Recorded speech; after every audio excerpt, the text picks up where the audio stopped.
Welcome to Spam Filter for Your Brain, bite-sized ponderings on how our thoughts influence our behaviour and our lives, and because we're all connected, how our thoughts impact the world.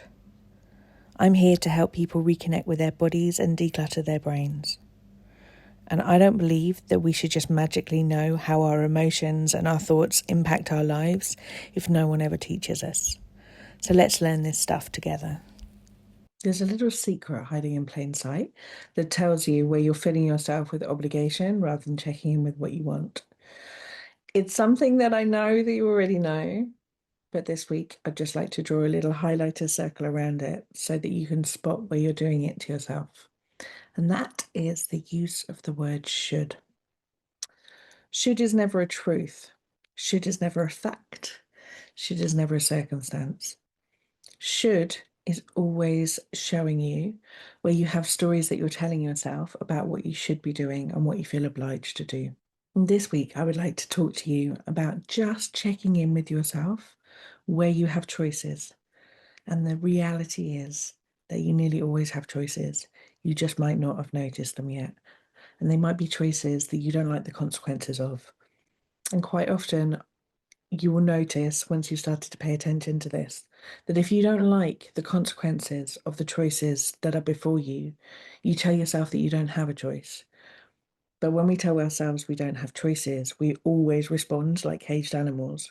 So noticing where we have choices is going to really aid us in being able to make the kind of decisions that we want to for the things that we want in our life, rather than putting up obstacles and barriers against ourselves, telling ourselves that it shouldn't have to be this way, we shouldn't have to do this thing.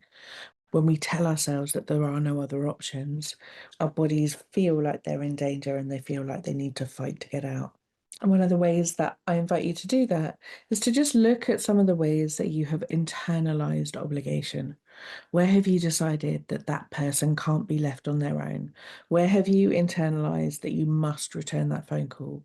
Where have you absorbed the productivity culture that this has to be done on this particular timescale? We do live in a culture that has so many of these messages embedded within them, and we live in structures that ensure that lots of them have to be adhered to, or there'll be consequences. And this is the pause place that I would just like to speak to you today. Just noticing that there is a choice there is going to calm down and flatten that should a little bit, to be like, oh, okay, there are some other choices that I could make here, but I don't want to.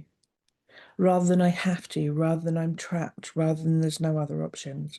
The word should is a real clue that what we're doing or what we're saying we think is an obligation.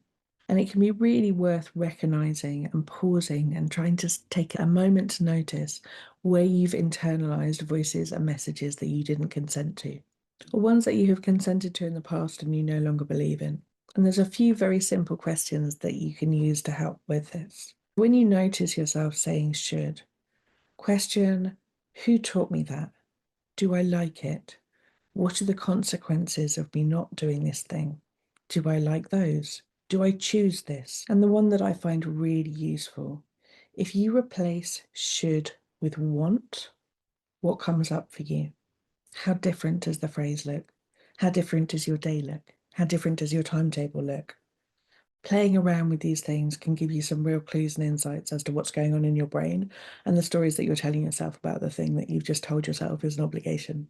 Investigating the word should is a practice in reclaiming permission and choice.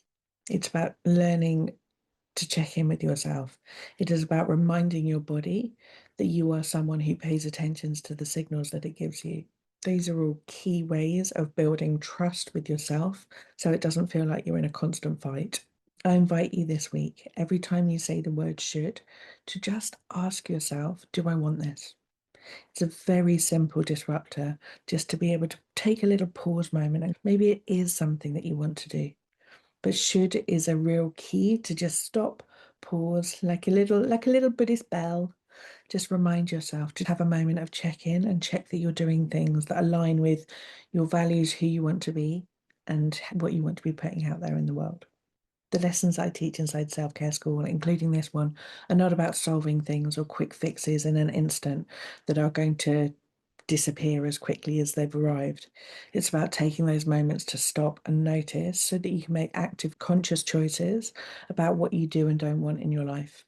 And I find is the most reliable way to get embedded new practices and rewire your brain to be able to create new thought channels and new thought pathways towards more of the things that you want. So that the kind of thought patterns like, I want to do this, or I'm choosing to do this rather than I have to do this, are going to be more accessible to you in your daily life.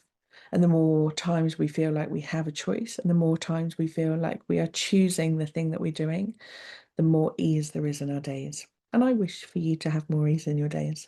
So if you would like more of that, please do come and find us at Self Care School. I would love to see you inside. I hope that's been useful, and I will see you next week.